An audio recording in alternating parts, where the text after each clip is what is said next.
बायको आपल्या करताय की ती जगाला दाखवण्या करताय? संस्कृतीचा पारबट्ट्या बोर्ड. आमच्या इथं प्री वेडिंग झालं, लग्न ठरलेलं, प्री वेडिंग झालं आणि बोलण्यातून त्या मुलाचं आणि त्या मुलीचं काहीतरी फिसकटलं. त्यांचं लग्न मोडलं, लग्न लागलं नाही.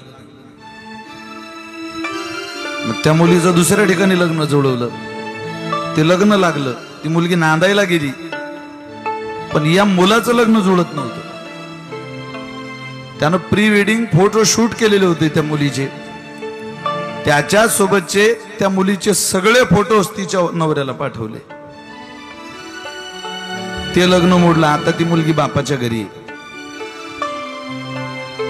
या प्री वेडिंगनं जर एखाद्या माऊलीचा प्रपंच उद्ध्वस्त होत असेल, आपल्या लेकीबाईचं जीवन, तिला अडचणीला सामोरं जावं लागत असेल, तर का हट्ट करता या गोष्टीचा?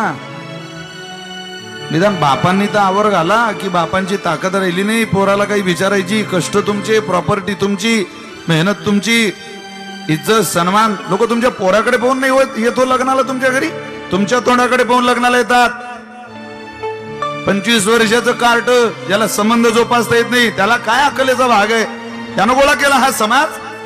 तुम्ही गोळा केलाय आयुष्यभर चांगलं जगून मधमाशी सारखा, त्याला काय अक्कल आहे?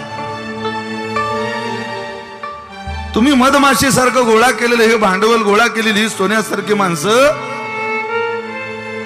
या चुकीच्या नालायक लोकांच्या नादाला लागून ही माणसं गमावता. तर म्हणा ताकदीनं बापानं बापाचं अस्तित्व टिकवण्याचा प्रयत्न करा. जो बाप पोराचं सहन करतो, त्या बापाचं म्हातारपण सुरू झालं की कुटुंबाची अधोगती दिसायला सुरुवात होते. पोराचं सहन करू नये बापाने. खाण्यापिण्याचा लाड, तुमच्या पोराला आयफोन घेऊन द्या, भारीत भारी गाडी द्या, भारीत भारी 4 व्हीलर द्या, सोनं नाणं घालायला द्या, पण तुमचं घर उद्ध्वस्त होईल, तुमच्या घरातल्या संस्कृतीचा नाश होईल. अशा चुकीच्या प्रथांचा लाड तुमच्या लेकराकडून तुम्ही खपवून घेऊ नका. भागवताचा आवाज आहे तुम्हाला, ऐका या विशाल महाराज खोलेचं एवढं, की तुमच्या पोरासारखं आहे. नुसतं बरं वाटण्याकरता नाही आपल्या कानाला हे. तुम्ही तरी म्हणा तरुण पोरीने असा आदर्श जुळवा, मी त्याच मुलाशी लग्न करेल, ज्याला प्री वेडिंग नको, कुठलाही लग्नातला अपव्यय खर्च नको. विराट कोहलीचं लग्न 200 लोकांमध्ये झालं, महेंद्रसिंग धोनीचं लग्न 200 लोकांच्या आत झालं.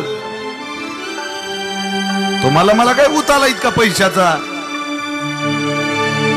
त्या लोकांचा पैसा सेकंदावर मिळवला जातो, सेकंदाला कमाई आहे. आपला बाप महिनाभर जॉब करतो कंपनीत, तेव्हा कुठं 30 तारखेला पगाराची पत्रिका घरी येते. घ्या तुम्ही निर्णय.